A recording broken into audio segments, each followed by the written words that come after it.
Hello and welcome back to our Literature channel's UGC NET Literature Concept series. I'm Kannan Prasad and today we are exploring another essential concept in poetic devices and forms that has appeared in previous UGC NET examinations. Today's concept is symbolism. This concept is frequently tested in UGC NET examinations and falls under our poetic devices and forms cluster. Let's examine symbolism. The term derives from the Greek symbolon, meaning token or sign, originally referring to an object broken in half to serve as an identifier when the parts were reunited. While symbolic representation has existed throughout human history in religious texts, oral traditions, and visual art, symbolism as a conscious literary movement flourished in the late 19th century, primarily in France before spreading throughout Europe and influencing global literature. The concept of symbols has ancient origins in religious and philosophical texts, but symbolism as a deliberate literary technique gained prominence with Samuel Taylor Coleridge's discussions of symbols in the early 19th century. The symbolist movement proper was inaugurated when John Moray published the Symbolist Manifesto in 1886, defining it as an approach that sought to clothe the ideal in a perceptible form through symbolic representation rather than direct description.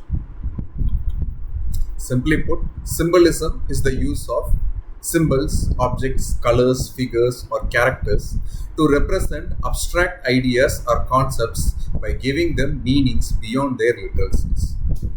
Key features of symbolism include objects or elements that represent something beyond their literal meaning, connection between the concrete and the abstract, may be universal because it is widely recognized across cultures, or contextual, which is specific to a particular work, creates depth through multiple layers of meaning, often recurring throughout a text or an author's body of work, distinguished from allegory by greater subtlety and ambiguity.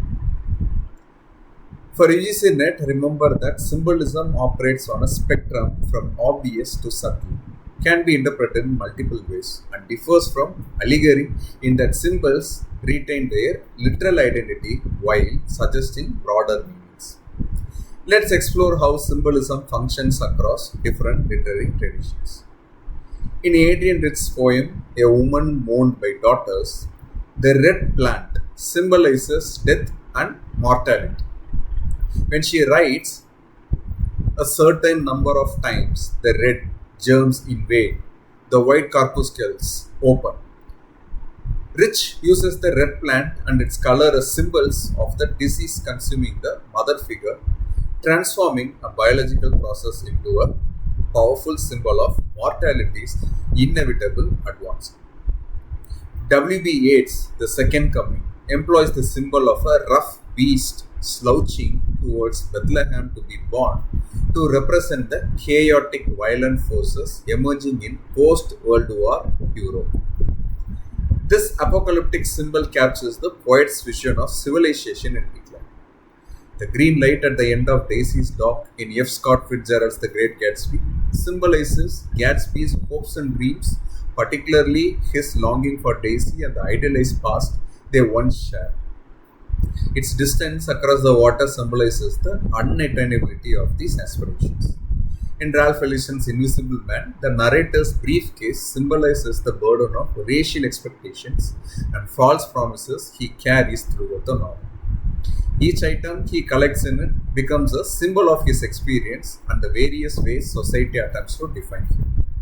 The French symbolist poetry deliberately cultivated symbolic techniques.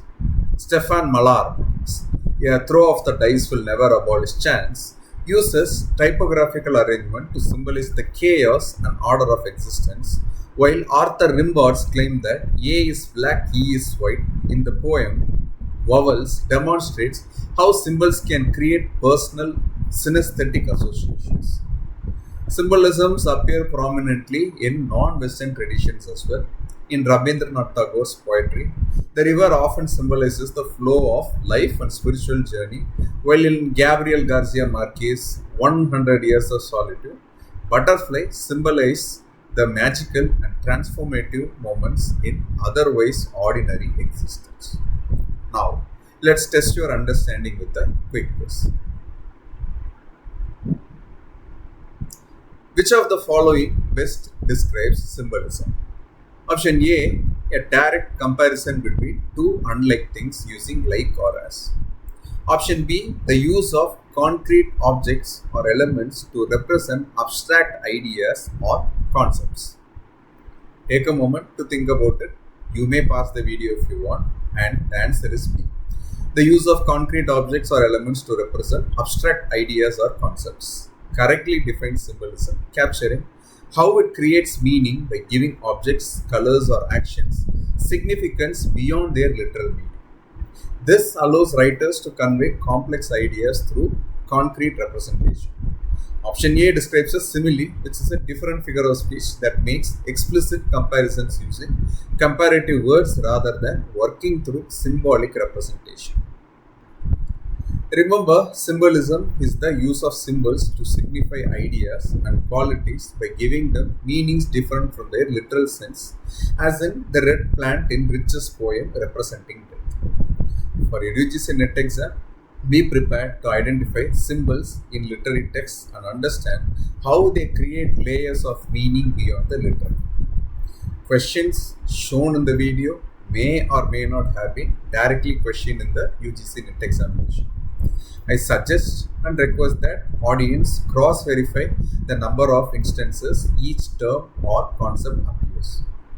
If there is an error, please check the description box for corrections, because with each video I am looking back to my older videos and then I'm trying to make corrections. I would also feel very appreciated if you can also comment on any changes that I should make in the template that I go with. So thank you very much for watching Retreat's channel and patiently listening to this particular video lecture.